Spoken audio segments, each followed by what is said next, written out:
আহ, আমরা আলোচনা দূরে।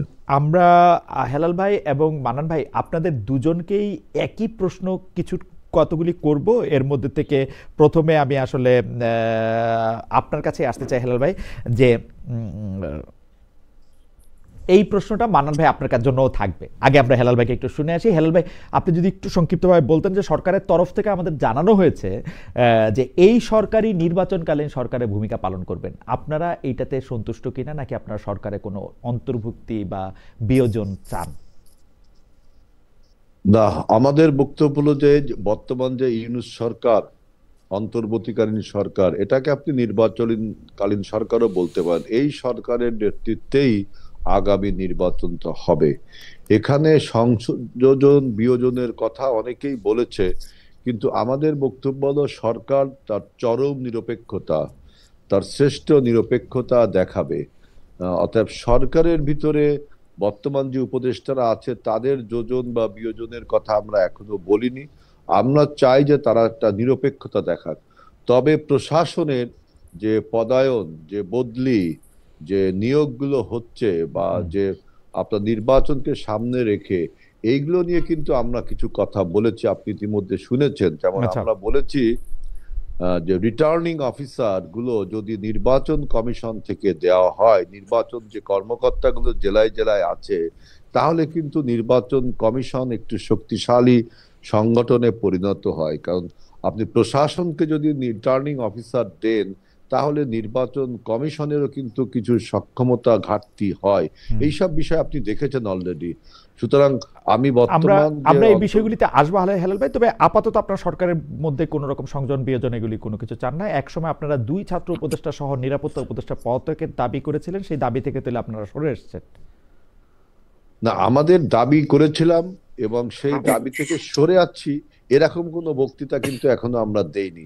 আমরা বলেছি যে আপনি সরকারে যদি কোনো উপদেষ্টা থাকে, তিনি যদি আবার নির্বাচন করেন, তাহলে কনফ্লিক্ট অফ ইন্টারেস্ট। হুম। আর নিরাপত্তা উপদেষ্টার কথা যেটা বলেছেন, সেটাও আমরা ওই সময় বলেছিলাম।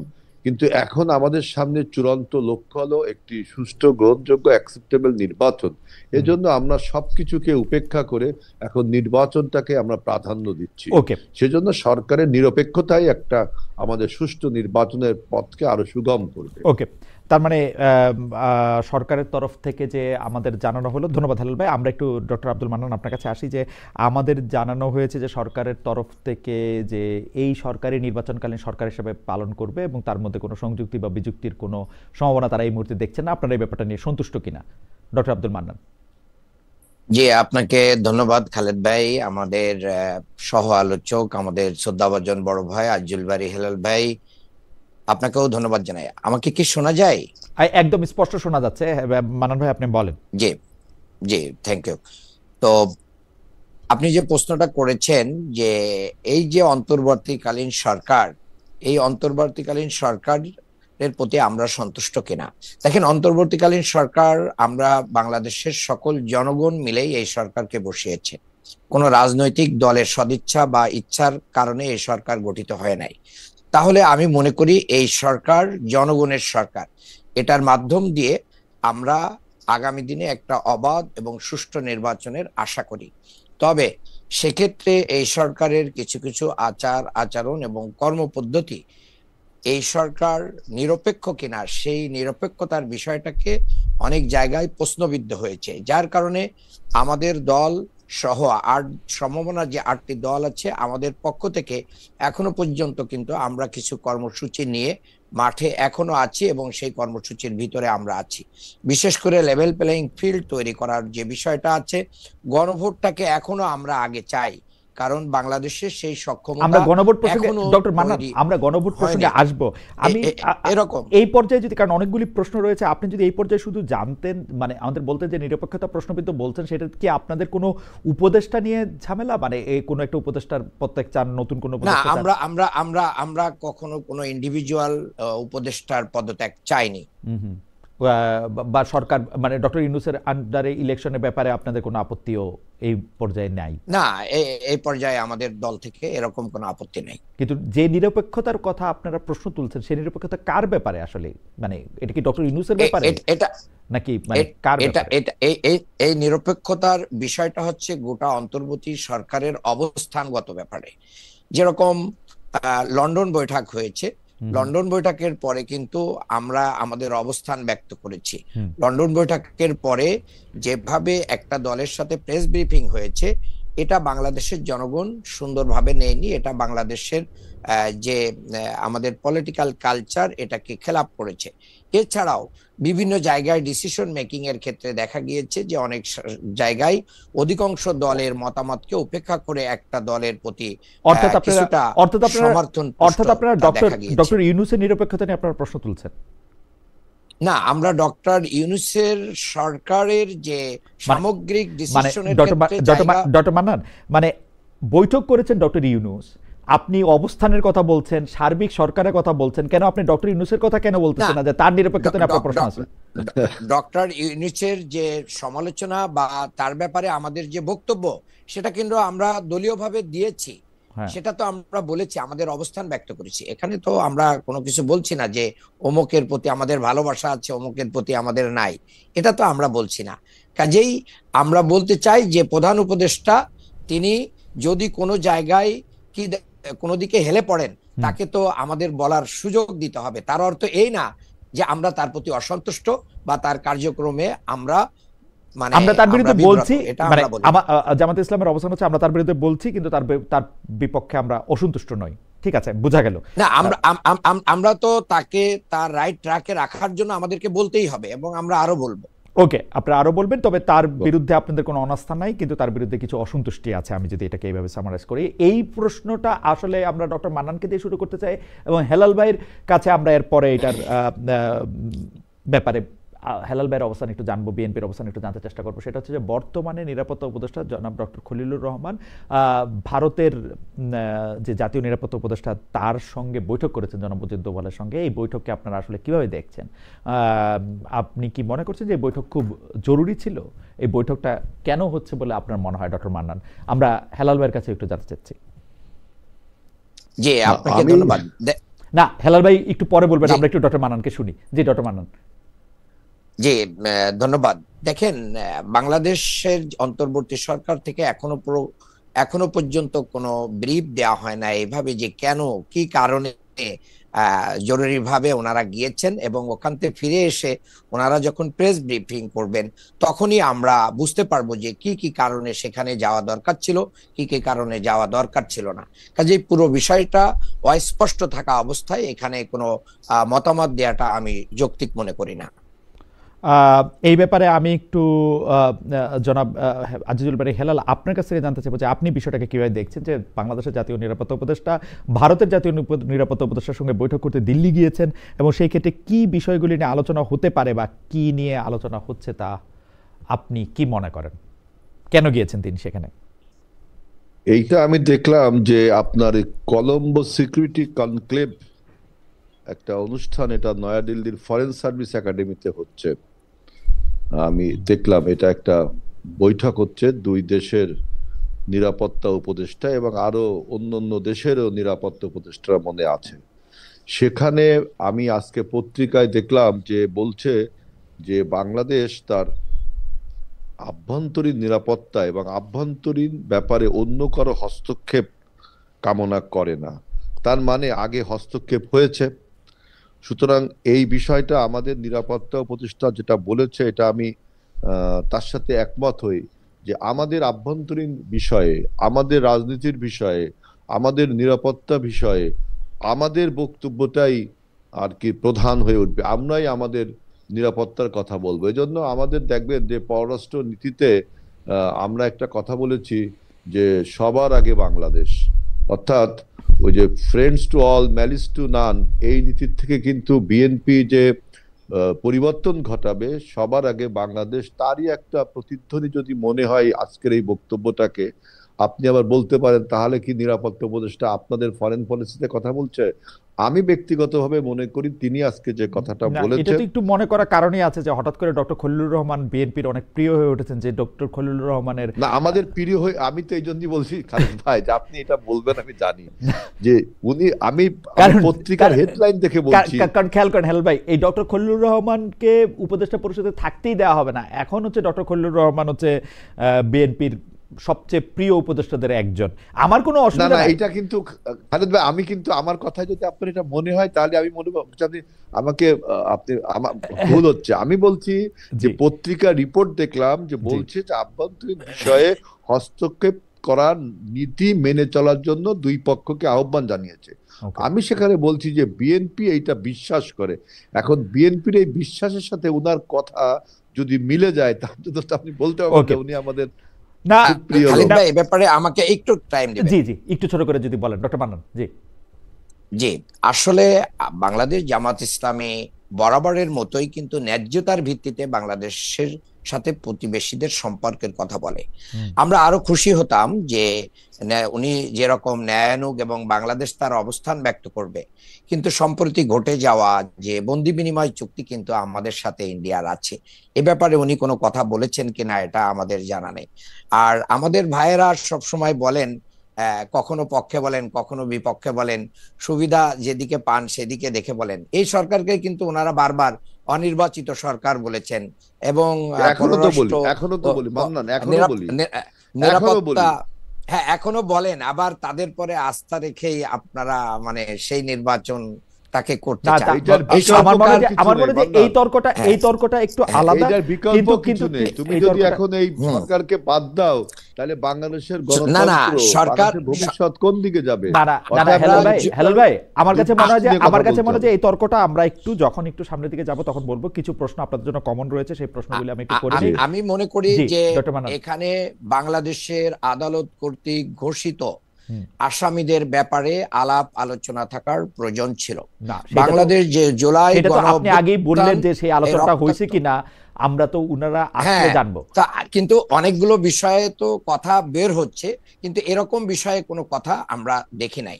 ওকে, আমরা একটু হেলাল ভাই আপনার কাছে একটু জানতে চাইবো যে দুইটা লালদিয়া ও পানগাঁও বন্দরের দায়িত্ব দুই বিদেশি প্রতিষ্ঠানকে দেওয়া হয়েছে কি শর্তে, সেটা আসলে মানে এখন পর্যন্ত ডক্টর মোহাম্মদ ইউনূস এবং জনাব আশিক চৌধুরী ছাড়া আমরা কেউ জানি না, মানে আমি অন্তত জানি না, কেউ জানি না, এটা বলা ভুল, হয়তো হেলাল ভাই জানে, হয়তো মান্নান ভাই জানে।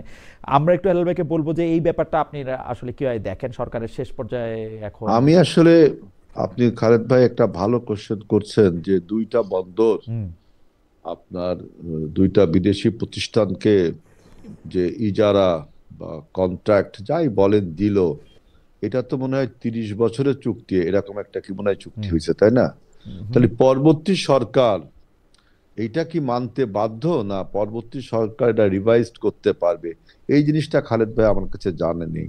তবে আমি ব্যক্তিগতভাবে মনে করি যে বর্তমান যে অন্তর্বর্তীকালীন সরকার, তাদের অবশ্যই আপনার নির্বাচন পর্যন্ত একটি নির্বাচিত সরকার না আসা পর্যন্ত এই সিদ্ধান্তটা আমার কাছে মানে সুবিবেচনা প্রসূত মনে হয়নি। এটার কারণ কি এইরকম হইতে পারে যে ওইখানে বিএনপি রাজনৈতিক যে শক্তি, সেই শক্তি দিয়ে ওই টার্মিনালগুলি পরিচালনা করার ক্ষেত্রে যেসব লোকবল বা ওইখানে যে টার্মিনালের মধ্যে যেগুলি বলা হয় আর কি, দুর্নীতি, চাঁদাবাজি বা মিসঅ্যাপ্রোপ্রিয়েশন অথবা সিস্টেমের যে লিকেজ, সেইটা পরিচালনা করে বলে বিএনপি একটু অখুশি নাকি? মানে না না, অখুশি না। আমি আমার কথাটা আপনি বোঝেন যে এটা সরকার আপনার লিজ দিয়েছে দুটি বিদেশি প্রতিষ্ঠানকে, সুতরাং এই লিজে আমাদের দেশের লোকের কি লাভ হবে কি ক্ষতি হবে এই তথ্য উপাত্ত আমার জানা নেই। আমি বলছি যে সরকার বিবেচনা প্রসূত হয়নি, এটা উচিত ছিল একটা নির্বাচিত সরকার আসার পরে তিনি সিদ্ধান্ত নিতেন তাহলে জনগণের সিদ্ধান্ত হতো। এখন লাভ যদি কোনো কিছু হয়েই থাকে তাহলে তো এই অন্তর্বর্তীকালীন সরকারের হবে, আহ, এখানে তো বিএনপির বা অন্য দলের হওয়ার কোনো প্রশ্নই ওঠে না। আমি একটু ডক্টর মান্নান এই প্রসঙ্গে আপনাকে জানতে চাইবো যে লালদিয়া টার্মিনাল 30 বছর, পানগাঁও 22 বছর ব্যবস্থাপনার দায়িত্বে থাকবে ডেনমার্ক ভিত্তিক প্রতিষ্ঠান একটি এবং সুইজারল্যান্ড ভিত্তিক প্রতিষ্ঠান একটি। এই ব্যাপারটা আপনি আসলে কিভাবে দেখেন, ডেনমার্ক, সুইজারল্যান্ড, পানগাঁও এবং দেখেন, এ ব্যাপারে আমাদের দলীয় অবস্থান পরিষ্কার করা হয়েছে। সেখানে জামাতের পক্ষ থেকে উদ্বেগ প্রকাশ করা হয়েছে। এটা আমরা আগেও একটি বিষয়, স্পর্শকাতর বিষয় ছিল, হিউম্যানিটেরিয়ান করিডোর যেটা দেওয়ার জন্য সরকার উদ্যোগ নিয়েছিল। আমরা সে বিষয়েও আমাদের অবস্থান ব্যক্ত করেছি। বাংলাদেশের নিরাপত্তা স্থিতিশীলতাকেই সবার আগে আনতে হবে। এরপরে যদি এই চুক্তির মাধ্যম দিয়ে বাংলাদেশের উন্নতি অগ্রগতি হয়, সেই বিষয়টাকে জাতির সামনে স্পষ্ট করে সবার মতামত নিয়ে করলে এটা সুন্দর হতো। সবার মতামত নিয়ে এটা করলে এটা সুন্দর হতো, তার মানে যে এই সরকার আসলে আমরা উদ্বেগের কথা কিন্তু জানিয়েছি, মানে আমাদের দলীয়ভাবে আপনারা কি মনে করেন যে উদ্বেগ জানানো মানে হয়েছে। আপনার কাছেই জানতে চাইতেছি যে দলীয়ভাবে আপনার উদ্বেগের কথা জানিয়েছেন, আপনার কাছে কি মনে হয়, হেলাল ভাই সরাসরি বললেন যে এই কাজটা আসলে এই সরকার না করা উচিত হতো, আপনারাও কি সেরকমই মনে করেন কিনা যে একটা নির্বাচিত সরকার সেরকম মনে করার কারণেই এই উদ্বেগটা জানানো হচ্ছে, না হলে তো আমরা বলতাম যে না, ঠিকই করেছে। ওকে, এই প্রশ্নটাও আমি একটু ডক্টর মান্নান আপনাকে দিয়ে আমি একটু খালেদ ভাই, আমি একটু কথা বলি। দেখেন, হেলাল ভাই, আমরা যারা রাজনীতি করি, আমরা যদি শুধু উদ্বেগই প্রকাশ করি, আমরা একটা সমস্যার কথা বলি, যদি সলিউশন না দেন তাহলে আমি দেশটা চালাবেন কি করে? আমরা দুটো বন্দর আপনার ইজারা বা লিজ দেওয়া হলো, আমরা কিন্তু বললাম যে এটা সরকারের উচিত হয়নি, আমাদের রাজনৈতিক সরকার দেয়া উচিত ছিল।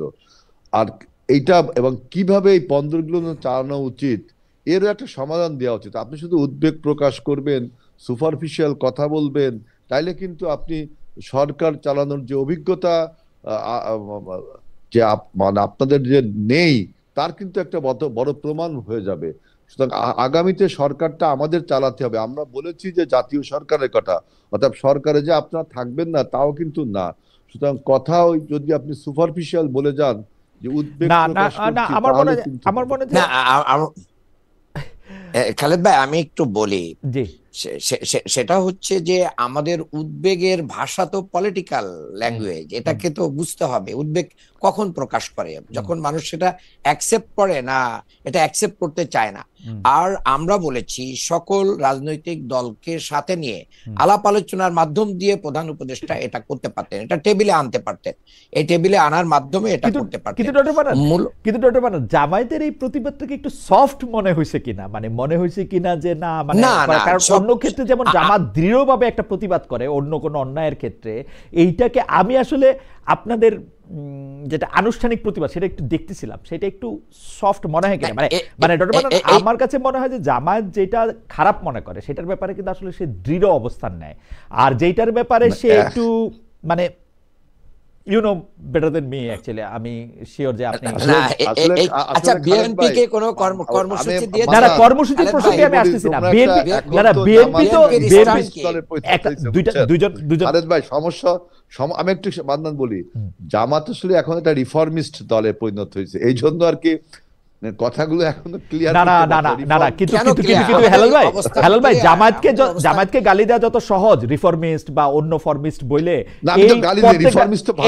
আচ্ছা গালিটা ভালো যত বলা, রিফর্মিস্ট যত বলা সম্ভব ভালো, একজন রিফর্মার মানে ভাইরা এই রিফর্মটা মেনে নিতে পারছে না, কিন্তু বিএনপি অনেক কষ্ট হচ্ছে ভাইদের। আচ্ছা ঠিক আছে, আমি অন্য প্রসঙ্গে আসি, আমি আরেকটা প্রসঙ্গে আসি, এটা খুবই ভালো যে এই একটু গণভোট প্রসঙ্গে একটু কথা বলি, যে গণভোটে ফেব্রুয়ারিতে জাতীয় নির্বাচনের দিন গণভোট হবে। আমি একটু ডক্টর আব্দুল মান্নান আপনার কাছে জানতে চাই এই নিয়ে দলের কোনো প্রচারণা থাকবে কিনা, থাকলে হ্যাঁ কি না, কোন দিকে ভোট দিতে বলবেন দলীয় কর্মী সমর্থক সহ সারা দেশের ভোটারদের। ডক্টর আব্দুল মান্নান। এটা তো সুস্পষ্ট। আমার মনে হয় আমাদেরকে এই প্রশ্ন করাই অবান্তর যে আমরা কিসের পক্ষে নিব। আমাদের এতদিনের কর্মকাণ্ডই জাতির সামনে স্পষ্ট হয়েছে যে আমরা কি হার পক্ষে থাকবো, আমরা এই সংস্কারের পক্ষে। এই সংস্কারের জন্যই আমরা সবচেয়ে বেশি আন্দোলন করেছি। ওকে, যারা এই 5ই আগস্টের পরে 7 তারিখে নির্বাচন চেয়েছে, যেনতেন ভাবে নির্বাচন চেয়েছে, ইন্ডিয়া নির্বাচন চেয়েছে, আওয়ামী লীগ নির্বাচন চেয়েছে, অন্যরাও নির্বাচন চেয়েছে রিফর্ম ছাড়া, তারাই বরঞ্চ এটাকে বাধাগ্রস্ত। ইতিমধ্যে আমাদের বন্ধুরা অনেকেই না ভোট দিয়ে রিফর্মটা যেভাবে সেট করা হয়েছে, ফেসবুককে গরম করে ফেলেছে। রিফর্মটা যেভাবে সেট করা হয়েছে, হ্যাঁ আমরাও এটা বুঝতে পারতেছি, এটা জামায়াত একটু খুশি হয়েছে গণভোটটায়, কিন্তু আমরা না না রিফর্মের খুশি হচ্ছে না ভোট, কিন্তু ইতিমধ্যে আমাদের ভাইরা পরিচালনা একটা না করেই ফেলেছে। না ভাইদের প্রচারণা বাদ দিলাম, মানে রিফর্মটা যেরকম 4টা ইয়ার একটা প্যাকেজে আসছে, সেই প্যাকেজটা আপনারা ঠিক মনে করতেছেন, মানে ইটস ওকে?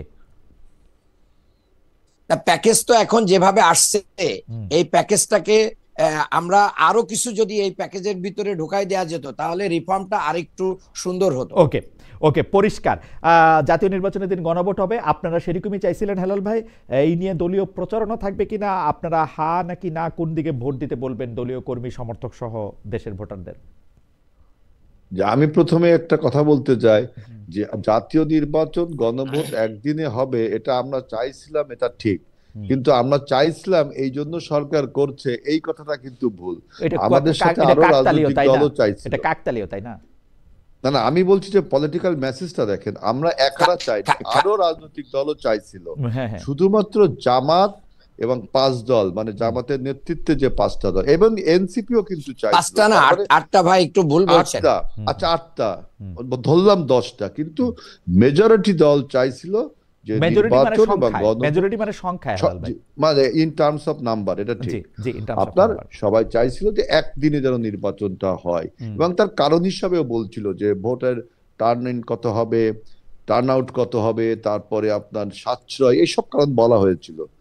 এখন আপনি বলছেন যে না ভোট এবং হা ভোট, আর মান্নান বলার চেষ্টা করছে যে আমাদের কোনো একজন এমপি প্রার্থী ফারুক ভাই খুব সম্ভব, তিনি মনে হয় ওই যে ফেসবুকে একটা নিউজ আসলো, আমি জানি না এটা উনি বলছেন না এআই জেনারেটেড, যদি উনি বলেও থাকে, তারপরে আমি বলছি দেখেন, আমি যেমন ব্যক্তিগতভাবে হা ভোটের পক্ষে, যে এই জুলাই সনদ এটা যেন হা ভোট হয়, এটা আমি পক্ষে। এখন আরেকজনকে যে না হলে আপনি তাকে কিন্তু ভৎসনা করতে পারেন না। পার্টিগতভাবে আপনাদের অবস্থানটা কি?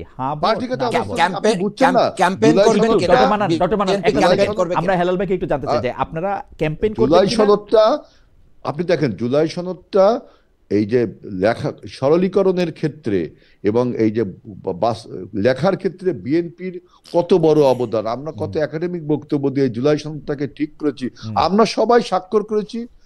মান্নানদের দল তো বলেছিল স্বাক্ষর করবে না, তারাও স্বাক্ষর করেছে। অর্থাৎ এই সনদ হা ভোটে জয়যুক্ত করার জন্য তো আমাদের এই দলের এত তোড়জোড়। সুতরাং কেউ যদি বলে যে না ভোট দিতে হবে, এটা তো বিএনপির বক্তব্য ধরে নিতে পারে না। কিন্তু হেলাল ভাই জামায়াতে ইসলামীর পক্ষ থেকে স্পষ্টভাবে মান্নান ভাই এটা বলতে পারলেন যে আমরা তো হায়ের পক্ষেই থাকবো, কারণ এটা পুরোটাই আমাদের দাবি। আমি হায়ের পক্ষে, আমি আপনি ব্যক্তিগতভাবে বলছেন হেলাল ভাই, আমি যতদূর মনে করতে পারি। আমি দলীয়ভাবেও বলছি, দলীয়ভাবে কি বিএনপি এটা বলছে যে এটা হা ভোট দিতে? বিএনপি দলীয়ভাবে বলছে কিনা, অর্থাৎ জনাব তারেক রহমান বলছে কিনা যে আপনারা হা ভোট দেন? না না, শুনেন, আমরা এই জুলাই সনদটা তৈরি করার ক্ষেত্রে আমাদের অবদানটা আপনি দেখেন, অর্থাৎ আমরা তো হায়ের পক্ষেই থাকবো, দলের স্ট্যান্ডও হায়ের পক্ষে। আমাদের একজন নেতা হয়তো কিছু বলেছে, এটা আমি বলছি ডেমোক্রেসির বিউটি, কিন্তু দলীয়ভাবে আমি মনে করি যে আমাদের দল এই জুলাই সনদে হায়ের পক্ষে, এবং গণভোট অনুষ্ঠানে যাতে মানুষ হায়ের পক্ষে ভোট দেয় সেই জন্য আমরা হেলাল ভাই আমি আপনাকে বলি, আপনার বুদ্ধি, অভিজ্ঞতা, রাজনৈতিক কর্মকাণ্ড সবই আমার থেকে অনেক অনেক অনেক গুণ বেশি। রাজনৈতিক কর্মকাণ্ড তো আমার জিরো, বুদ্ধি অভিজ্ঞতা আপনার অনেকখানি বেশি। আপনি শুধু আমাকে এইটা বলেন যে একটা জাতির উদ্দেশ্যে ভাষণ দিয়ে সরকারের প্রধান উপদেষ্টা এই গণভোটের মধ্যে কোন প্রশ্নগুলি থাকবে, কিভাবে হবে সেটা সে বলছে। আমরা কি বিএনপির শীর্ষ নেতৃবৃন্দের মাধ্যমে এটা শুনছি যে আপনারা গণভোটে সবাই হা ভোট দেন? দেখেন খালিদ ভাই, আমি একটা কথা বলি, গণভোটের অনেকগুলো কোশ্চেন ছিল, হুম, সেটাকে চারটা। সরলীকরণ করে একটা প্রশ্নে আনসার 4টা সাবসেকশন আছে। জি। এই 4টা সাবসেকশনের মধ্যে আমি দেখলাম যে 3 নাম্বার যে সেকশনটা, সেখানে বলা হচ্ছে যে যে সমস্ত বিষয়ে আমরা ঐক্যমত, 30টা বিষয়ে আমরা ঐক্যমত, এইগুলো আপনার অটোমেটিক্যালি আপনার পাশ হয়ে যাবে। হুম। আর যেসব বিষয়ে আমাদের মৌলিক সংস্কারের করতে হবে, রাজনৈতিক দলগুলো নোট অফ ডিসেন্ট দিয়েছে, সেগুলো আমাদের রাজনৈতিক কর্মসূচিতে, নির্বাচনী কর্মসূচি থাকবে, যে দল সরকার গঠন করবে সেটা পাশ করবে। সুতরাং এই 4টা সাবসেকশনের অনেক ধোঁয়াশা আছে, কিন্তু কিন্তু তারপরও গণভোটটা হচ্ছে কেন, এটা কিন্তু আপনাকে আগে বুঝতে হবে। গণভোটটা হচ্ছে কি জুলাই সনদ বাস্তবায়নের জন্য, না জুলাই সনদ যাতে মানে বাস্তবায়ন হয় আপনি এজন্য আমাকে, কারো প্রতি কারো বিশ্বাস হেলাল ছিল ভাই না। আপনি এই আমাকে, বিশ্বাস অবিশ্বাস থেকে গণভোট হচ্ছে। হেলাল ভাই, সুতরাং আমরা এই গণভোটের পক্ষে, আমরা স্পষ্ট করে বলছি জনগণকে যে আপনারা গণভোটের পক্ষে আমাদের অবস্থান, না কারণ হেলাল ভাই, একজন গণভোটের আরেকজনকে পক্ষে, বিশ্বাস করে না। গণভোটের পক্ষে যে আপনারা অবস্থান নিয়েছেন সেটা প্রায় 2-3 মাসের পুরনো কথা।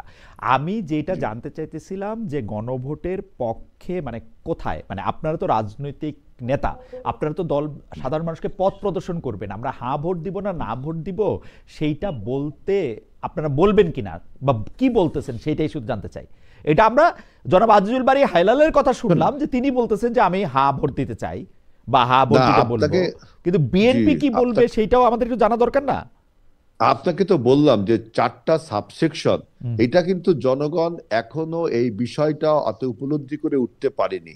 আমরা জনগণকে বুঝাইতে হবে আমাদের, এবং সরকারেরও উচিত যে এই জিনিসগুলো ইন ডিটেলস বলা।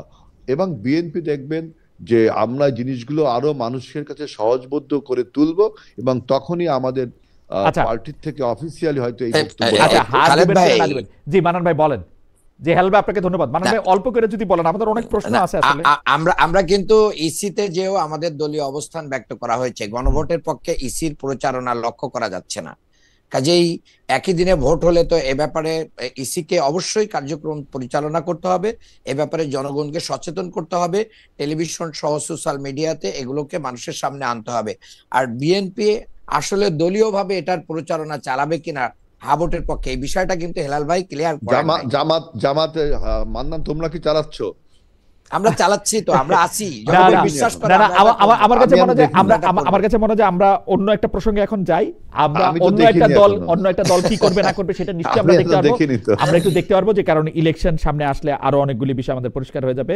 আমরা একটি প্রশ্ন এখন মানান ভাইকে দিয়ে শুরু করতে চাই যে মানান ভাই, শেখ হাসিনা বিরুদ্ধে রায়ের দিন 32 নম্বরে যারা গিয়েছিল তাদের প্রতি আপনাদের সমর্থন আছে, নাকি পুলিশ সেনা সদস্যরা অনেকটা বল প্রয়োগ করে যে তাদের ঠেকিয়ে দিল তাদের প্রতি আপনার সমর্থন? এই বিষয়ে দলীয় অবস্থান কি মানান ভাই যদি একটু বলতেন।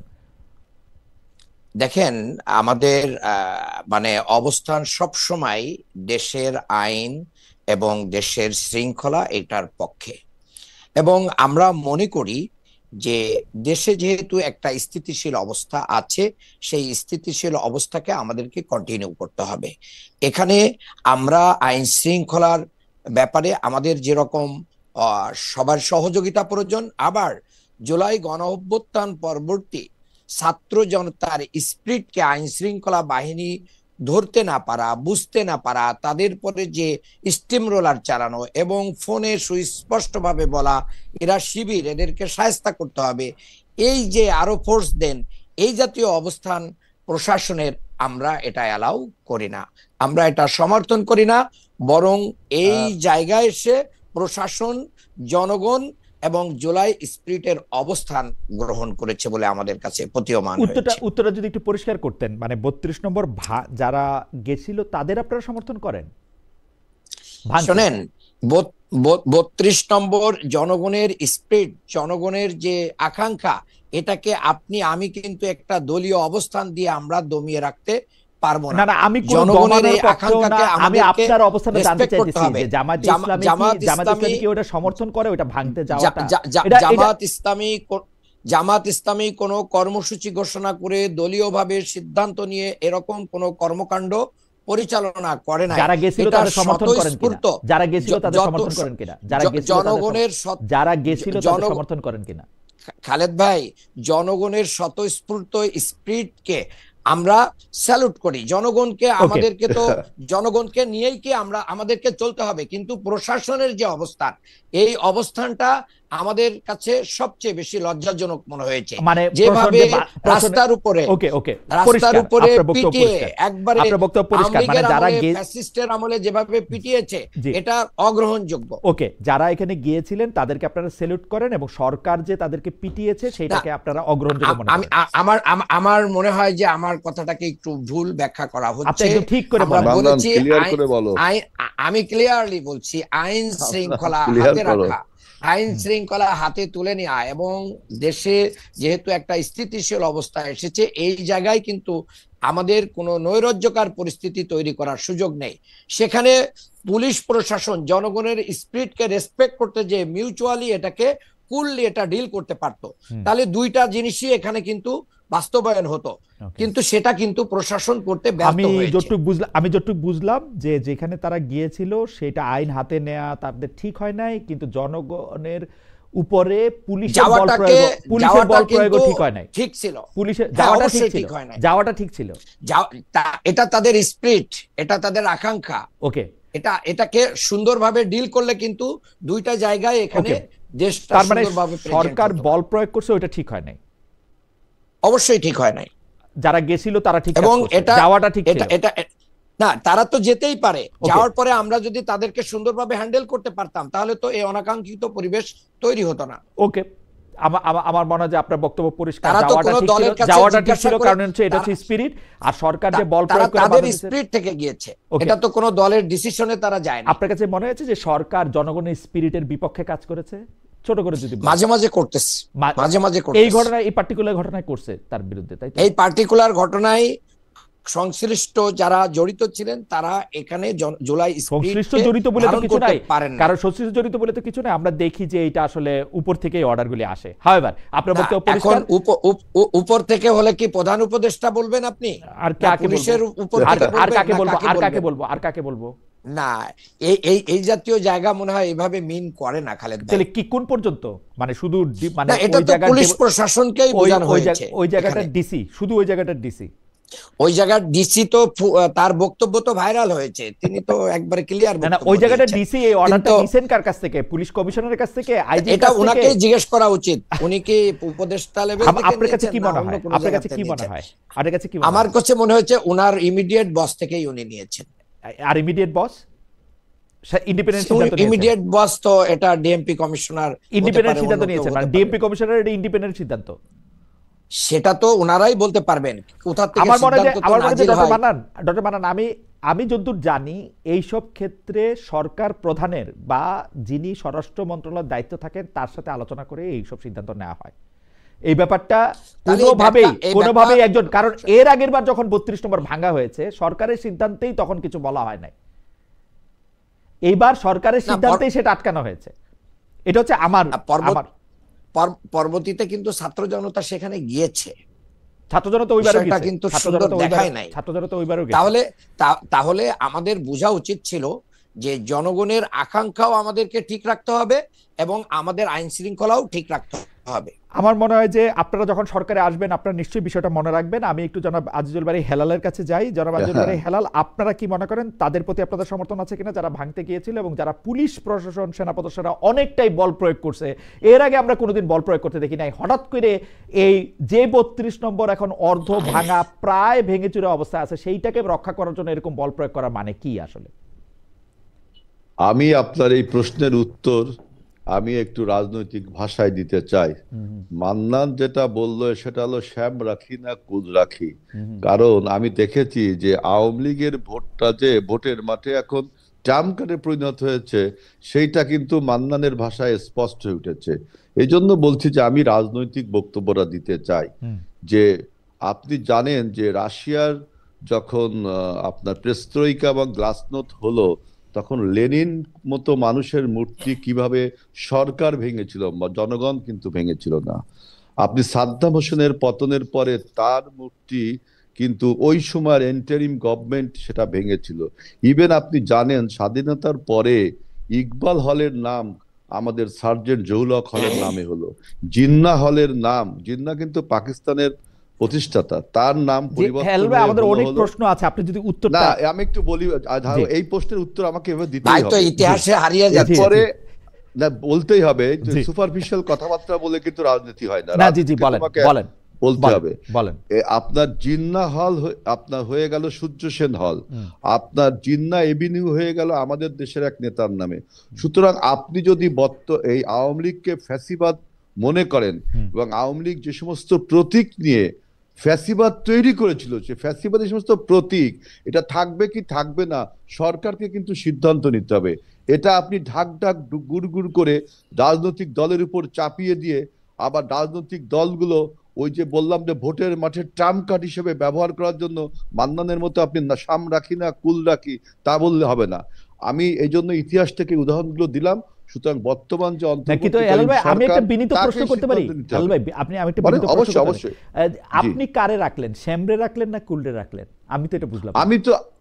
আমি তো বললাম যে আপনি যদি শেখ মুজিবের এই সমস্ত স্মৃতিকে এইগুলোকে যদি আপনি মনে করেন যে ফ্যাসিবাদের প্রতীক হুম এবং এখান থেকে ফ্যাসিবাদের উৎপত্তি হয়েছে, হুম তাহলে কি ফ্যাসিবাদের এই প্রতীকগুলো থাকা উচিত? অবশ্যই উচিত না। হুম। তাহলে সরকারের সেটা সিদ্ধান্ত নিতে হবে, কেন জনগণকে উস্কে সরকারের দিতে হবে, সিদ্ধান্ত কেন ঠিক আছে, জনগণের। সরকারের সিদ্ধান্ত ঠিক আছে, রাজনৈতিক দল হিসেবে আপনার সিদ্ধান্ত কি সেটা আপনি বলেন। যেমন মান্নান ভাই, আমি যেটা বুঝলাম যে আমি যেটা বলছি মান্নান যে সাহেব এটা স্পষ্ট বলতে আমরা যেহেতু পারলেন মনে যে করি, তিনি মনে শোনেন, করেন যে এটা জনগণের স্পিরিট, জনগণের এখানে যাওয়াটা ঠিক আছে, পুলিশের বল প্রয়োগ করাটা ঠিক নাই, এটা একটা এমিকেবল সলিউশনের মাধ্যমে তাদের বুঝায় শোনায় ফেরত দেওয়া শোনেন, দরকার ছিল। উনি যে জনগণের কথা বললেন, এই দেশে বিএনপি, আওয়ামী লীগ, জামাত, জাতীয় পার্টির যে পার্সেন্টেজ ভোটের বা সমর্থনের পার্সেন্টেজ, সেখান থেকে আপনি টোটাল জনগণকে রিপ্রেজেন্ট করছেন তা না। এটা এমন একটা বিষয় যে আপনি আগে মনে করতে হবে যে শেখ মুজিবের যে রেলিক গুলো আছে, হুম। যে স্মৃতিচিহ্ন গুলো আছে, এইগুলোর উপরে ভর করে দাঁড়িয়ে যে ফ্যাসিবাদের কায়েম হয়েছে। সুতরাং যদি এটা মনে করেন, সরকার মনে করে, রাজনৈতিক দলগুলো তো মনে করেছে বিধায় 24-এর গণ অভ্যুত্থানটা হলো।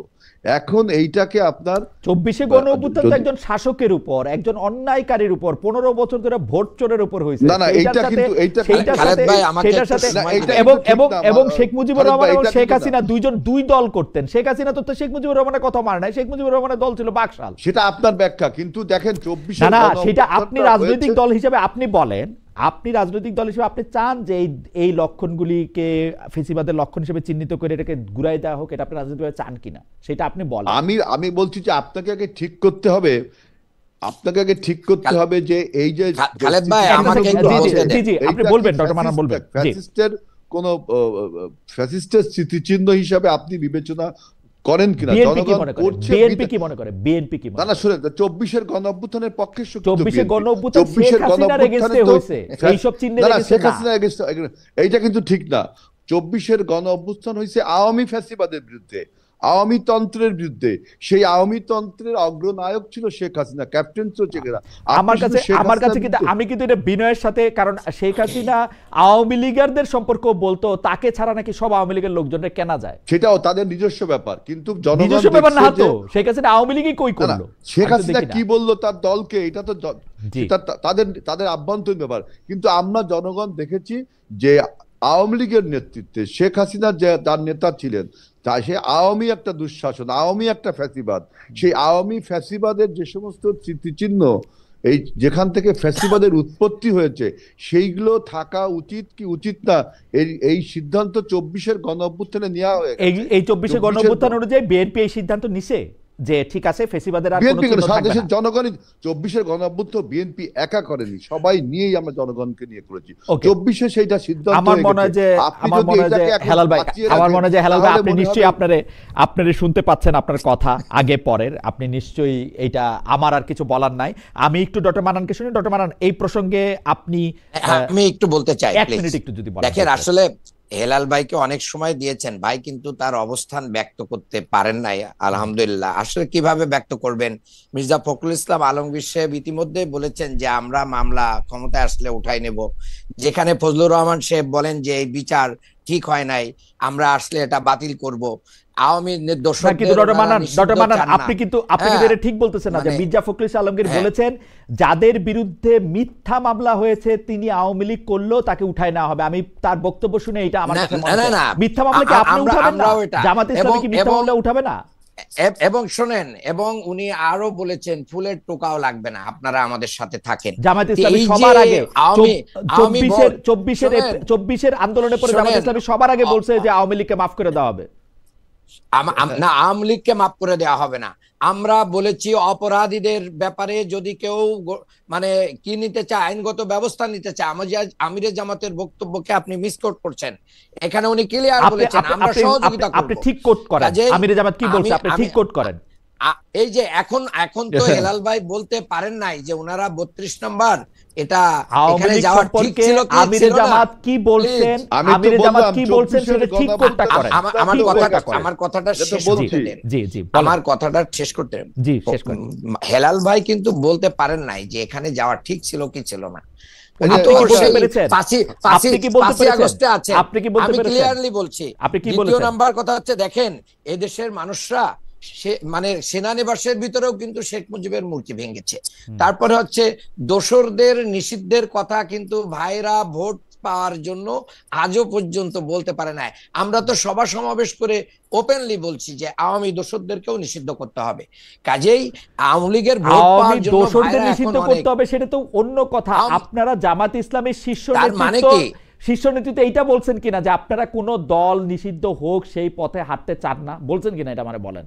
না না, আমরা এই কথা আমরা আওয়ামী লীগের নিষিদ্ধের জন্য আমরাই মাঠে গিয়েছি, ভাইরা বলছেন কিনা?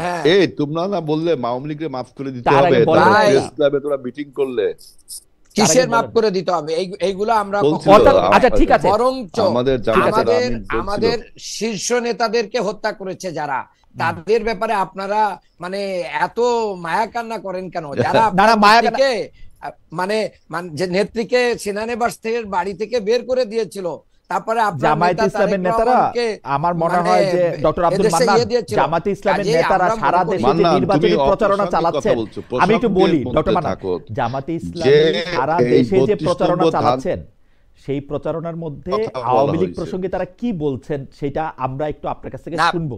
আমরা একটু শুনবো। কিন্তু খুব জি একটা কথা খুব ক্লিয়ারলি বলেছেন ভাই যে আমরা আওয়ামী ভোট পাওয়ার জন্য এরকম বক্তব্য, ভাই কিন্তু বলতেই পারেন নাই ওনারা কি চান, এটা ভাই ক্লিয়ার করুন।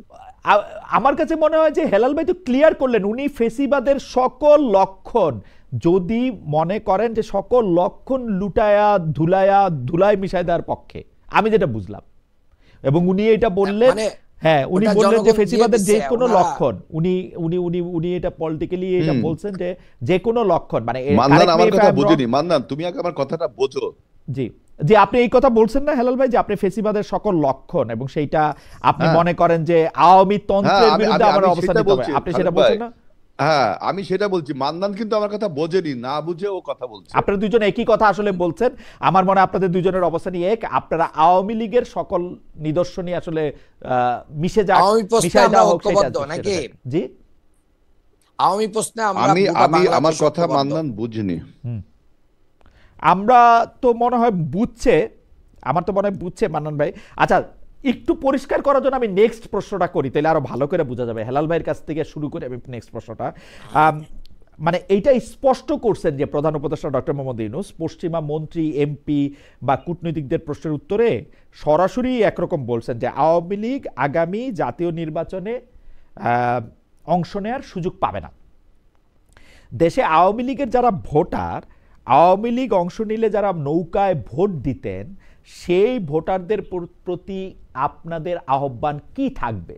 আমি এটা হেলাল ভাইকে আগে প্রশ্নটা করি, তারপরে আমরা এটা মান্নান ভাইকেও করবো এই প্রশ্নটা। জি হেলাল ভাই। খালেদ ভাই আপনার প্রশ্নে আমি অর্ধেক শুনতে পাইনি। আচ্ছা আবার বলি সরকার প্রধান এটা স্পষ্ট করছেন যে আগামী নির্বাচনে আওয়ামী লীগ অংশ নেওয়ার সুযোগ পাবেন না। পশ্চিমা কূটনীতিকদের প্রশ্নের জবাবে তিনি তো আর আমাদের সাথে এত কথা বলেন না, পশ্চিমা কূটনীতিকদের এবং প্রেসের সাথে কথা বলার ক্ষেত্রে তিনি এটা স্পষ্ট করছে এই ইলেকশন, যে ইলেকশন 2026 ফেব্রুয়ারি মাসে আসতেছে, সেই ইলেকশনে আওয়ামী লীগ অংশ নেওয়ার সুযোগ পাবে না। এখন আওয়ামী লীগে যারা ভোট দিতেন বা যারা আওয়ামী লীগের সমর্থক আছে, তাদের প্রতি আপনাদের আহ্বান কি থাকবে এজ এ পার্টি এবং এজ এ মানে ক্যান্ডিডেট বোথ? আমি এজ এ ক্যান্ডিডেট হিসেবে বলতে পারি, এজ এ পার্টি আমি পরে বলি। আমি মনে করি আওয়ামী লীগের উচিত হবে যদি আগামী নির্বাচনে তাদের দল অংশগ্রহণ করতে না পারে, তাহলে পাকিস্তানের ইমরান খানের কায়দায় তাদের নিউট্রাল দাঁড়ানো উচিত। সবাই আপনার নিরপেক্ষ ভাবে দাঁড়াবে, আপনার মার্কা যে যা পেয়ে পারবে, এবং তাইলে তাদের দল হয়তো তারা কিছুটা জামাতের ভোট কিছু কাটবে, করতে পারে। তারা কিছুটা জামাতের এনসিপির ভোট কাটবে, আপনারা আরামে নির্বাচিত হবেন। তার মানে তাহলে আপনার কথায় বোঝা যাচ্ছে যে আওয়ামী লীগের সাথে জামাতের একটা আঘাত হয়েছে। আপনার কথা তাহলে বোঝা যাচ্ছে না না, আপনার লক্ষ্যটা যে বুঝতে যাচ্ছি, জামাতের সাথে আওয়ামী জামাতের লীগের লক্ষ্যটা কাঁটা জামাতের কাছ হয়েছে। থেকেই শুনবো না। আপনার লক্ষ্যটা কি এরকম যে ঠিক না, আছে আমি বলছি যে আওয়ামী লীগের উচিত হবে নিরপেক্ষভাবে ইমরান খান স্টাইলে নির্বাচনটা করা। আর আপনি যদি বলেন যে তাদের এখন কি করতে হবে, আমি যেমন আমার নির্বাচনী প্রচারণায় বলছি যে আপনার আওয়ামী লীগ যেহেতু রাজনীতি থেকে অপসারিত হয়েছে, বিদায় নিয়েছে, পালিয়ে গেছে, সুতরাং আপনার যে শূন্য স্থান এখন তৈরি হয়েছে, সেই শূন্য স্থানে দ্বিতীয় সারি থেকে জামাতে ইসলাম প্রথম সারিতে আসছে। আমার একটা বিশ্বাস ছিল যে এনসিপি যে নতুন দলটি, এটা এই শূন্য স্থান পূরণ করলে আমাদের রাজনীতিতে ভাইব্রেন্ট আমরা 2-3টি দল পেতাম। এটা আমার একটা বক্তব্য। আওয়ামী লীগের যারা সমর্থক তাদের প্রতি বক্তব্যটা কি থাকবে আপনাদের, যে নতুন দল করেন বা ইয়াতে দাঁড়ান, তেহরিকে ইনসাফ হন, নতুন দল করতে হবে, ইন্ডিপেন্ডেন্ট দাঁড়াতে পারে, ইন্ডিপেন্ডেন্ট দাঁড়াতে পারবে ইমরান খানের আবার স্টাইলে। আমাদের ইমরান খান স্টাইলে। আর অথবা আমি যেটা চাইছিলাম, আমি যেটা বলতে পারি যে জামাতে ইসলামী এবং এনসিপি, আমাদের এনসিপি তো নতুন দল, আর জামাতে ইসলামী দ্বিতীয় সারি। বাংলাদেশের প্রধান রাজনৈতিক দল আওয়ামী লীগ, বিএনপি এবং আওয়ামী লীগ, জামাতে ইসলাম এখন প্রধান সারিতে এসছে। এখন যে শূন্য স্থানটা তৈরি হয়েছে আওয়ামী লীগ বিদায়ের ফলে, সেইটা আমার একটা বিশ্বাস ছিল যে এনসিপি নতুন দল সেই জায়গাটা নিতে পারবে। কিন্তু আমরা দেখছি যে তাহলে ভালো হতো, মানে 3টা রাজনৈতিক দল ভাইব্রেন্ট থাকলে গণতন্ত্র ভাইব্রেন্ট থাকতো, আমি সেটা মনে করি। আচ্ছা ঠিক আছে, আপনার বক্তব্য যতটুকু বুঝলাম ওটুকু তো বুঝলামই। ডক্টর আব্দুল মান্নান, এই ব্যাপারে আপনার মন্তব্য আমরা শুনতে চাইবো যে আওয়ামী লীগের জন্য আপনারা কি বলবেন। আমাদের দর্শকরা একটি প্রশ্ন আপনাকে করছেন, আপনিও যদি একটু পুরস্কার করেন, আপনাদের দলের শীর্ষ নেতারা কি এইটা বলেছেন যে, মানে অনেকে বলছেন এটা ভোট পাওয়ার জন্য রোজা আর পূজা একই জিনিস?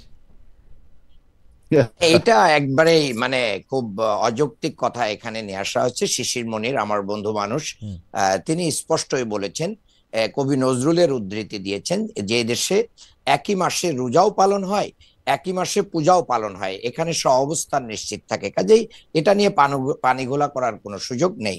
আমি যে কথাটা স্পষ্টভাবে বুঝতে পারলাম হেলাল ভাইয়ের কথায়, যে ভাই যদি এনসিপি যদি ওনাদের পরের দলটা হতো, শক্তির দিক দিয়ে উনি খুব খুশি হতেন। যে কোনো মূল্যে জামাতকে তৃতীয় অবস্থানে রাখতে পারলে ভাই অনেক খুশি হতেন। জামাতকে তৃতীয় অবস্থানে রাখার জন্য আওয়ামী লীগ স্বতন্ত্রভাবে ইলেকশন করুক এবং আওয়ামী লীগের দোসররা ইলেকশনে আসুক, এটা ভাইরা চায়, এটা প্রতীয়মান করেছেন। আমি একটা স্পষ্ট কথা বাংলাদেশের জনগণের পক্ষে বলতে চাই, আমি যে আসন থেকে নির্বাচন করছি ঢাকা 6, সেই আসনের শহীদ আনাস যে স্কুলে পড়ে, আমি ওই স্কুলের ট্রাস্টের আমি সেক্রেটারি। শহীদ আনাস সহ আমাদের শহীদদের রেখে যাওয়া সেই রক্তের দাগ মুছায় নাই, আহতদের আহাজারি বন্ধ হয় নাই। এই জায়গায় এসে ওনারা যদি আওয়ামী লীগদেরকে স্বতন্ত্র ইলেকশনের অ্যাডভাইজারি নিয়ে ওনারা যদি ইলেকশন করেন, আগামী বাংলাদেশে এদেশের জনগণ ওনাদেরকে কিভাবে নিবে, জনগণের প্রায় ছেড়ে দিতে। ডক্টর মান্নান, আপনাদের অ্যাডভাইজারিটা কি আওয়ামী লীগের ভোটারদের? আমরা অ্যাডভাইজারি খুব ক্লিয়ার, আমাদের শহীদদের রক্তের দাগ শুকায় নাই, আওয়ামী লীগ এদেশে নিষিদ্ধ হয়েছে, তাদের কার্যক্রম নিষিদ্ধ হয়েছে, কাজেই তাদের যে কোনো ভাবে কোনো ফরম্যাটে ইলেকশনের কোনো সুযোগ বাংলাদেশে নেই। সেটা তো বাদ। আওয়ামী লীগের ভোটারদের কি বলবেন, নৌকার ভোটারদের? আওয়ামী লীগের ভোটারদেরকে আমাদের তো কোনো কিছু বলার নেই, তাদের যে বিবেক বুদ্ধি আছে সেটা দিয়েই তারা বিবেচনা করবে 5ই আগস্টের পরে কারা মামলা বাণিজ্য করেছে, কারা চাঁদাবাজি করেছে, কারা দখল করেছে, কারা লুটপাট করেছে, এগুলো বিবেচনা করেই তারা তাদের সিদ্ধান্ত গ্রহণ করবে। স্পেশালি আমি তো আওয়ামী লীগের লোকদেরকে কোনো অ্যাডভাইস দিতে পারি না। আওয়ামী লীগের ভোটারদেরকে আপনারা অ্যাড্রেস করবেন কিনা যখন মনে করেন ভোটের ক্যাম্পেইনে যাবেন? আমরা জনগণকে অ্যাড্রেস করব, সেখানে যদি কোনো আওয়ামী লীগের সাপোর্টার আমাদের অ্যাড্রেসটাকে ওয়েলকাম করে আমাদেরকে ভোট দেয়, সেটা তার ব্যক্তিগত ব্যাপার, এটা গোপনেই দিবে, এটা তো আর আমরা বলতে পারবো না যে হ্যাঁ ভাই আপনি কেন আওয়ামী লীগ হয়ে আমাকে ভোট দিলেন।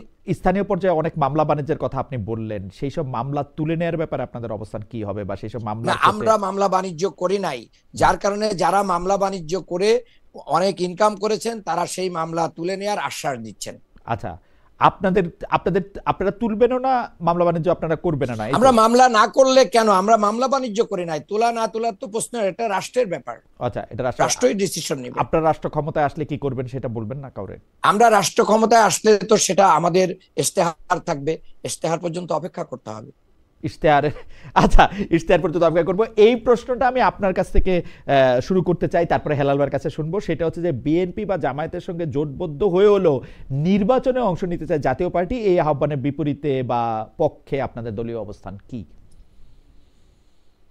এই ব্যাপারে আমাদের দলীয় অবস্থান, আমরা তো তাদের আহ্বানে সাড়া দেই নাই, কাজেই তো এটা তো বুঝাই যায় যে আমাদের অবস্থান কি। বরঞ্চ আমরা জাপার নিষিদ্ধ চেয়েছিলাম, এরকম বক্তব্য আমাদের রয়েছে, কিন্তু আমাদের ভাইরা এটা নিষিদ্ধ চান নাই, তাদেরকে সারভাইভ করাইতে চেয়েছেন।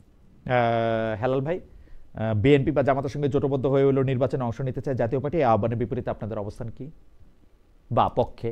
আমার বক্তব্য, আপনি তো ইয়েস নোর মধ্যে যেতে পারবেন না। ওই যে আপনি জামাত আওয়ামী লীগের দোসর, তো আপনার জাতীয় পার্টি একটা ছিল না, প্রায় 24টি রাজনৈতিক দল 2024 সালের 7ই জানুয়ারি নির্বাচনে অংশগ্রহণ করে, তারা সবাই দোসর, তাদের সবাইকে তাহলে বন্ধ করা উচিত। নির্বাচন বন্ধ করলে রাস্তায় থাকে কে? জামাত এবং দু একটি দল। তাইলে কি হচ্ছে, আপনি টোটাল সাপোর্টটা নেয়া এবং সরকারের কাছে দাবি দেওয়ার একটা প্রাধান্য আপনি তৈরি করতে চান, তাহলে তো বন্ধ করতে সব রাজনৈতিক দলকে।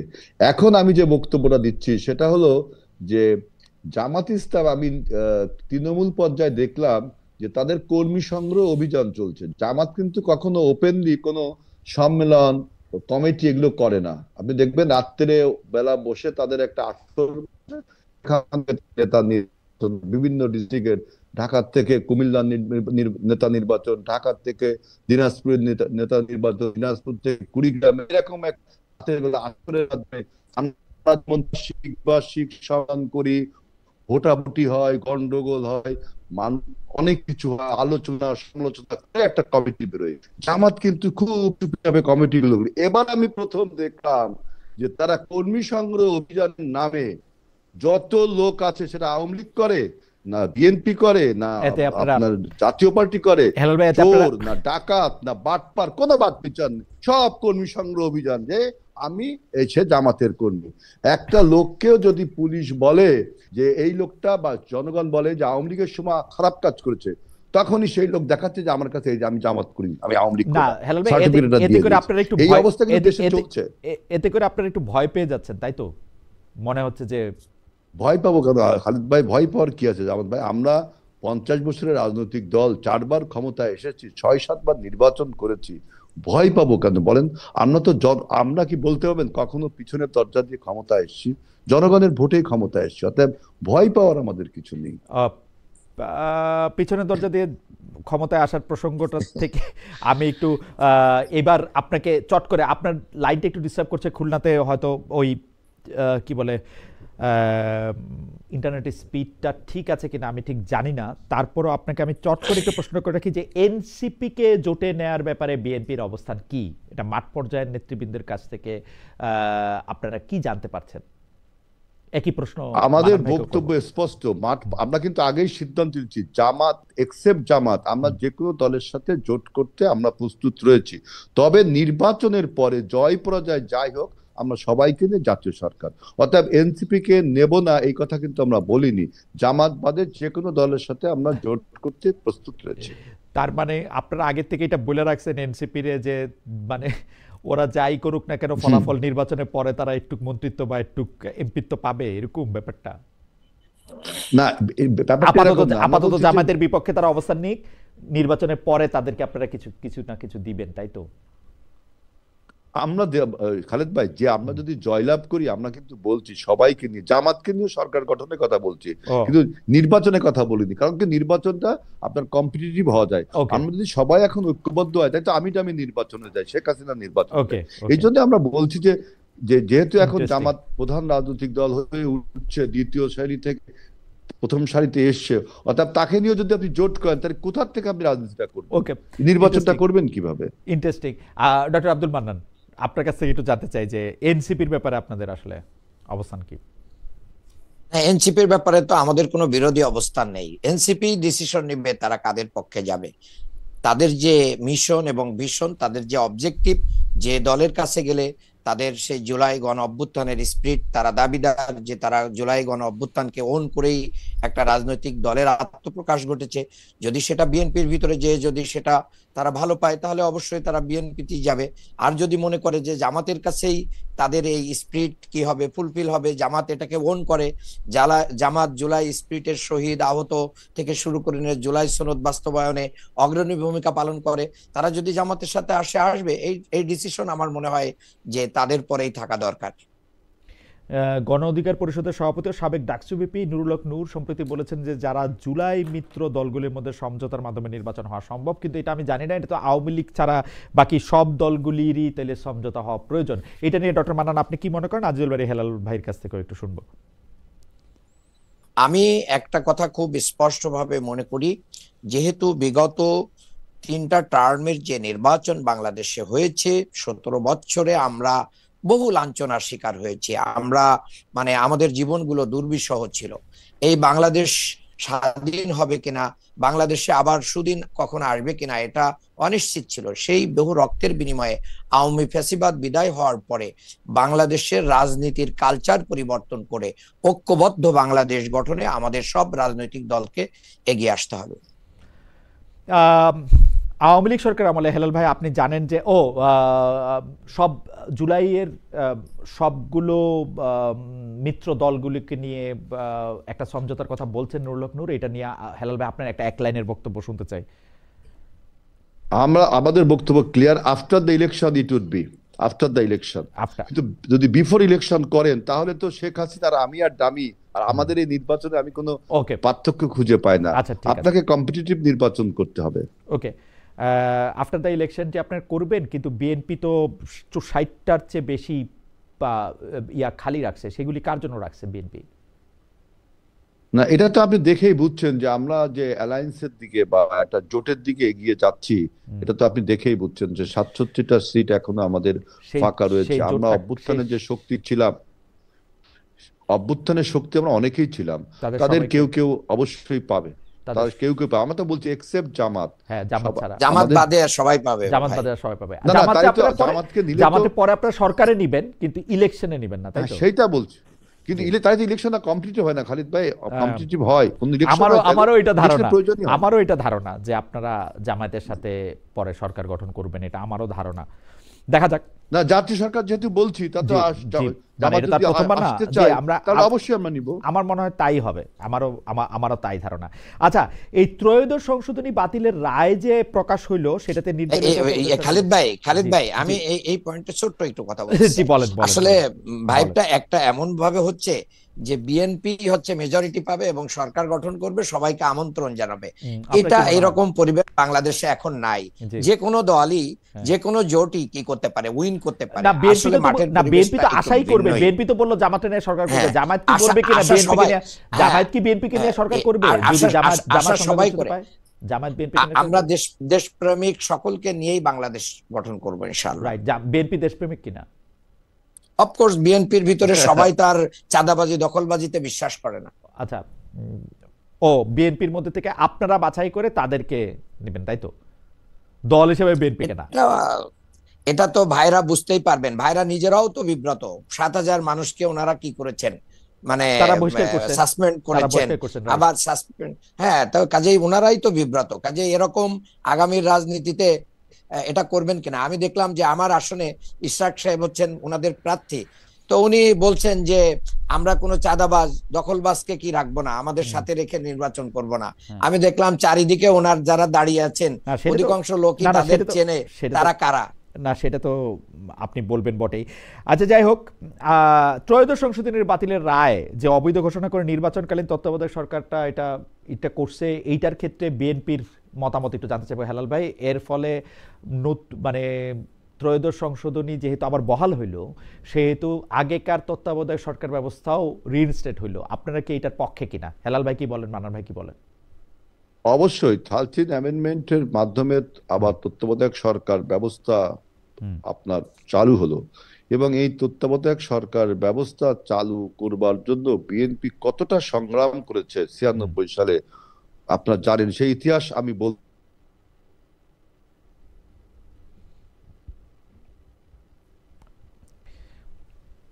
96 সালে বিএনপি সংগ্রাম নিয়ে কথা বলছিলেন হেলাল ভাই। আপনি হেলাল ভাইয়ের লাইন একটু একটু বিযুক্ত হয়ে গেছে, আপনি কি একটু বলবেন কিনা তত্ত্বাবধায়ক সরকার নিয়ে ডক্টর মান্নান? আসলে হেলাল ভাই একটু হাইজ্যাক করার অবস্থায় চলে গেছেন। হেলাল ভাইদের থেকে এটা এখানে অনেক 100। সুতরাং আমি বলছি কাচের ঘরে বসে অন্যকে ঢিল দেওয়া ভালো না, এতে আওয়ামী লীগের লাভ হয়। যে ফ্যাসিস্টকে পতন করেছি, এই যে চাইল্ডিস্ট মার্কা অ্যাটিটিউড করলে কিন্তু রাজনীতির হেলাল ভাই আমরা হেলাল আপনাকে ভাই, কিছুক্ষণ শুনতে পাইনি। হেলাল হেলাল ভাই ভাই, আমরা আপনাকে শুনতে পাইনি, আপনি স্পেসিফিক কোনটাকে শিশু সুলভ আচরণ বলছেন আমাদের একটু বলবেন? আমরা কিছুক্ষণ আপনাকে এই শুনতে যে পাইনি। দেখেন না, কথায় কথায় বলা হচ্ছে যে চাঁদাবাজ, সন্ত্রাসী।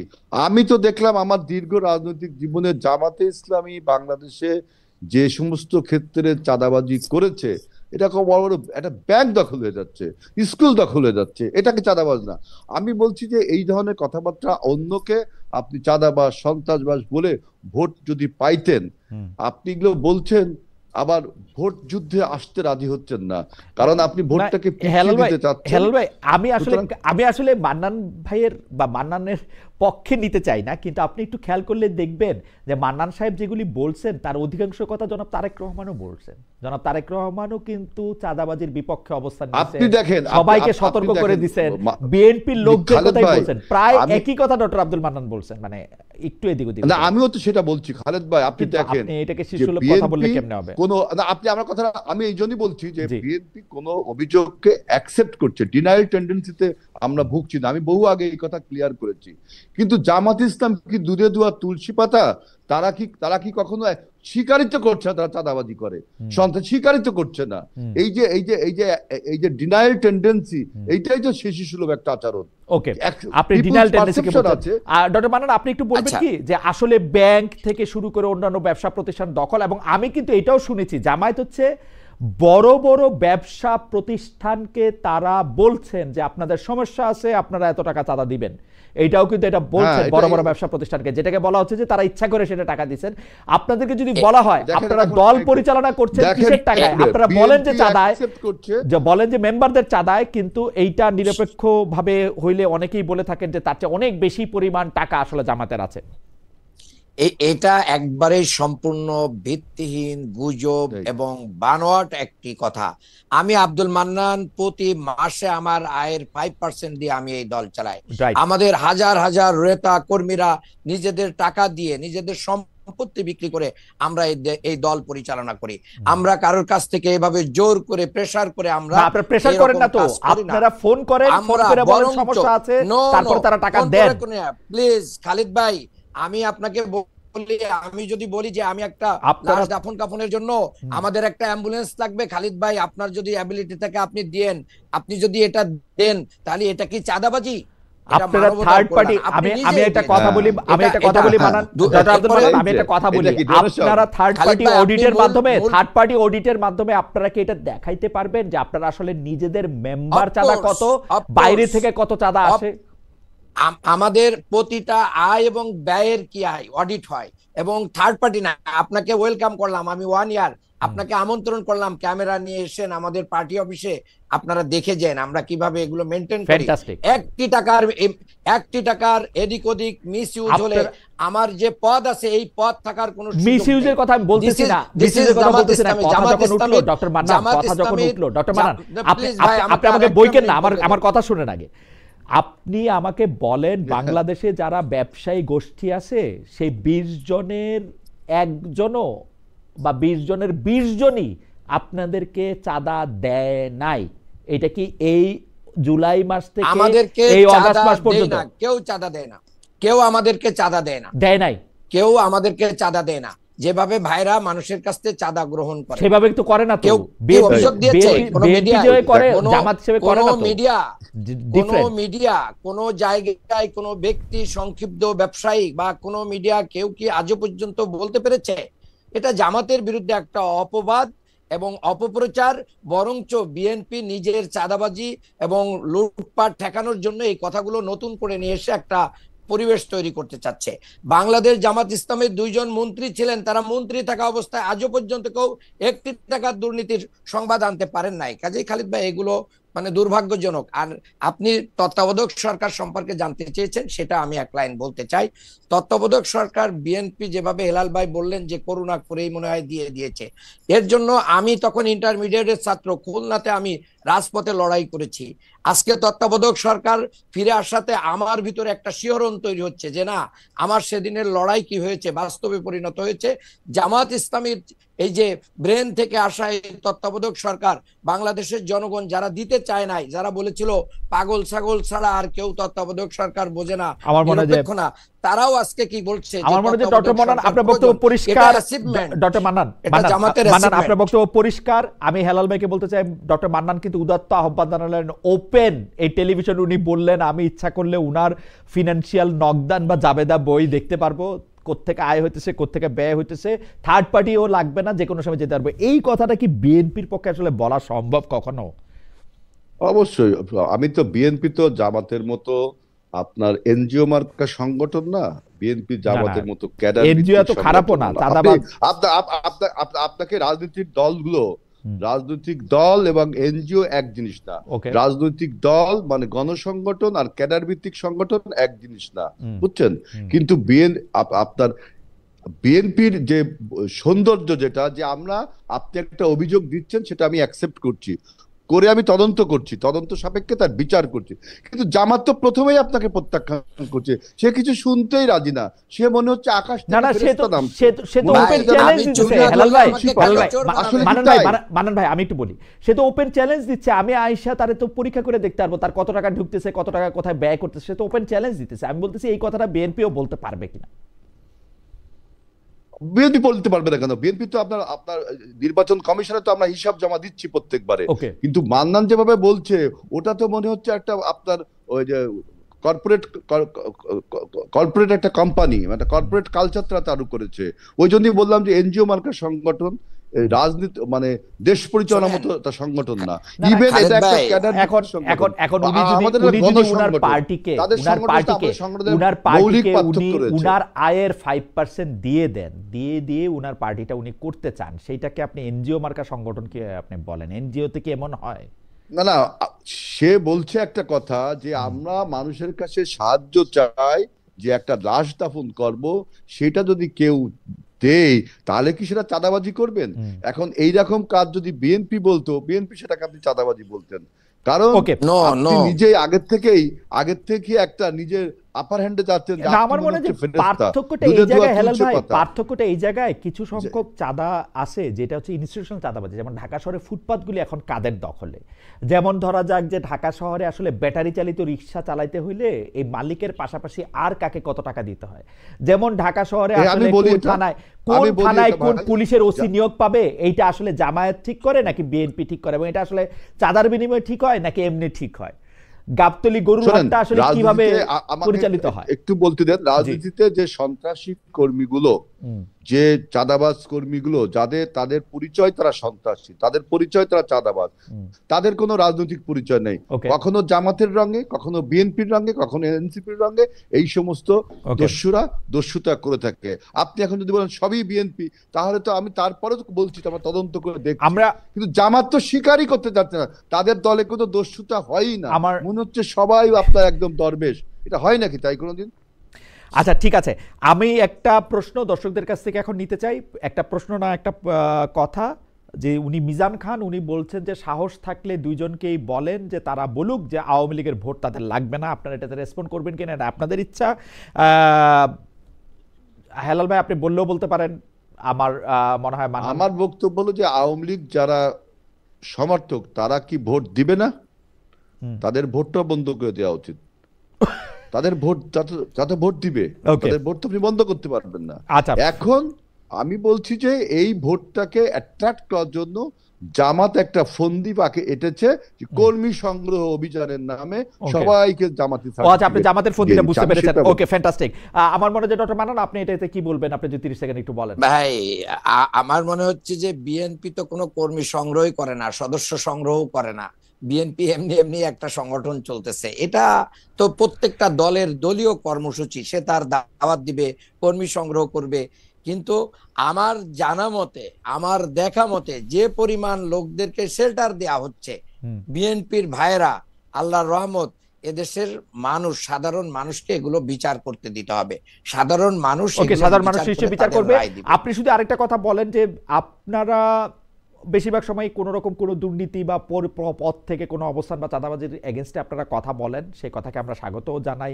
আপনারা দলের মধ্যে গণতন্ত্রের কথা বলেন, কিন্তু যেসব ব্যবসা প্রতিষ্ঠান আপনারা গড়ে তোলেন সেই সব ব্যবসা প্রতিষ্ঠানে কখনোই জামায়াত শিবির বা জামায়াত বা শিবির করা ছাড়া অন্য কাউকে আপনারা নিয়োগ দেন না। আপনাদের বিরুদ্ধে অভিযোগ যে আপনারা আসলে যত রকমভাবে ব্যবসা প্রতিষ্ঠান বা অন্যান্য প্রতিষ্ঠান আপনারা গড়ে তোলেন, আপনারা একটা গোষ্ঠীতন্ত্রের মাধ্যমে সেটা পরিচালনা করেন।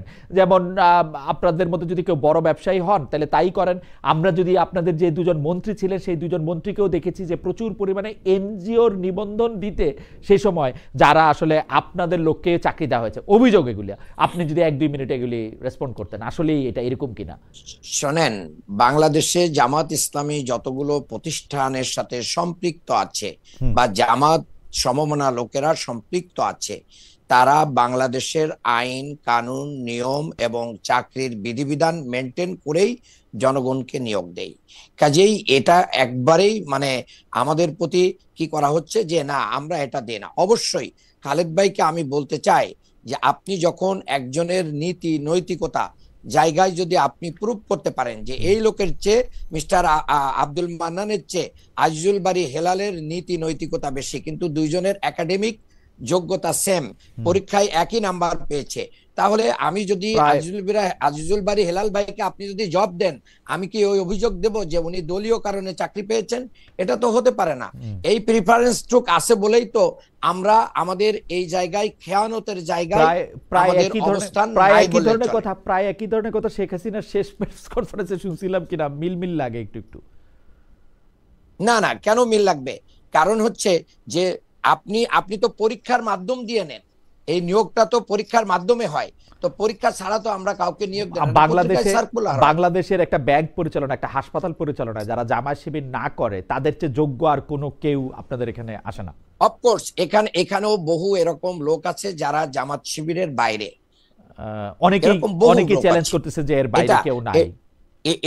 এটা হয়তো ভাইরা হয়তো খুঁজে পান না, এখানে আসেনি না দাওয়াত দিতে, তা খুঁজে পাবেন কি করে?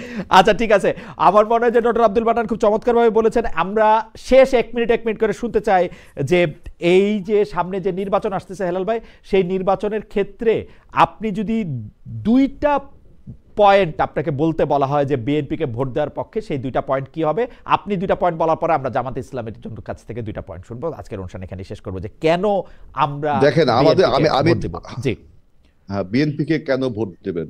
প্রথম বক্তব্য হলো বিএনপি একটা 4বার রাজনৈতিক দেশ পরিচালনার অভিজ্ঞতা রয়েছে এবং বিএনপি বলেছে যে আমরা আমাদের অর্থনীতিকে $1 ট্রিলিয়ন আগামী 1 বছরের মধ্যে নিব। আমরা বলেছি যে আমরা 1 কোটি লোকের কর্মসংস্থান করব। আমরা বলেছি অসহায় পরিবারের আমরা পারিবারিক কার্ড দিব। আমরা বলেছি কৃষকের পরিবারের জন্য কৃষি কার্ড দিব। আমরা বলেছি সবাইকে জাতীয় সরকার গঠন করব। অর্থাৎ আমরা একটা জাতীয় ঐক্যের কথা বলছি। এই সময় জাতীয় ঐক্যটা খুবই প্রয়োজন। আপনাকে অনেক ধন্যবাদ। আমি ডক্টর আব্দুল মান্নান আপনার কাছ থেকে শুনতে চাইবো 1-2 মিনিট। 1 মিনিট। জি, থ্যাংক ইউ।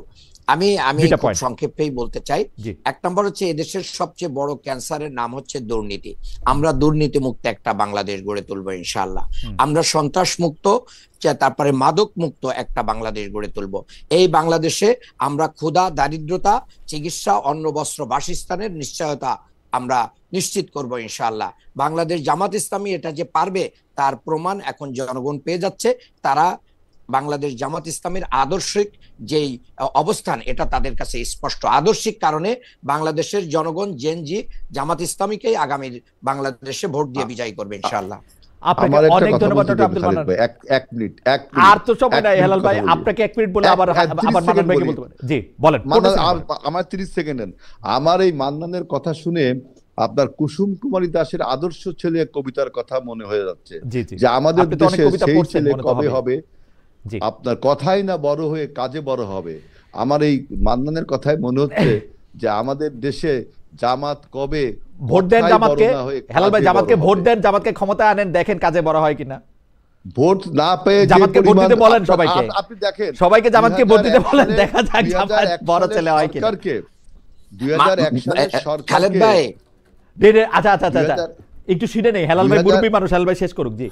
জি জি জি জি 2001 সালের সরকারকে অনেকে বলে যে দুর্নীতি নাকি চ্যাম্পিয়ন হয়েছে। ও। আমি যদিও স্বীকার করি আচ্ছা, না, আচ্ছা, বুঝছি, বুঝছি। কিন্তু আবার ওই আবার সরকারে আরেকদিন জামাতের দুইজন ছিল না, হেলাল ভাই, জামাতের দুইজন ছিল না, Right. তার দায় কি তারা নিবে না? না না হেলাল ভাই, তার নতুন দায় করে কি নতুন করে আমাদের- টক শো খুললে হবে না এখন আর। পরের মাথায় মানন ভাই, আপনি আপনার লবণ আপনি রেখে জাস্ট বই একটা বাক্য খাবেন, বলেন। তা না তো ঠিক হবে আছে, না। ঠিক আছে, সেটা আপনি আরেকটা খালি শোনেন, একটা বাক্য বলেন। মানুষ আর একটা নতুন টক শো কথা খুলেন না। বলছে, মানুষ একটা কথা বলছে, সব দল দেখা শেষ, জামাত ইসলামীর বাংলাদেশ। Right. সব দল দেখেছি, এখন না, জামাত সব দল ইসলামীকে বলতে আমরা তো একটু